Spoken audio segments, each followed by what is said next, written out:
ادب نہیں پڑھ رہے، یعنی ایک تو ادب اور ترجیحی نگاہ سے پڑھنا، اس سے پہلے ایک سطح ہوتی ہے کہ محض ادب پڑھنا، وہ بھی نہ ہونے کے برابر ہے. اور اس کی وجہ دیکھیں، اس کی وجہ بھی ہمارا مجموعی تعلیمی نظام ہے.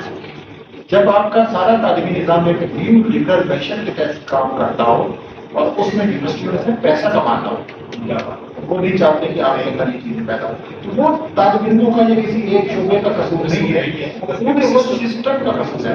آپ اگلا سوال یہ ہے کہ جب ہم یہ جانتے ہیں کہ سسٹم ہے تو ہم سسٹم کے اوپر بھی بات کرتے ہیں. اصل سوال یہ کہ آپ کو وہاں ہاتھ رکھے نا، جو مطلب جہاں دکھتی رکھتے ہیں، اگر ضرورت ہے تو پھر دکھتی رکھ کے ہاتھ رکھیے وہاں.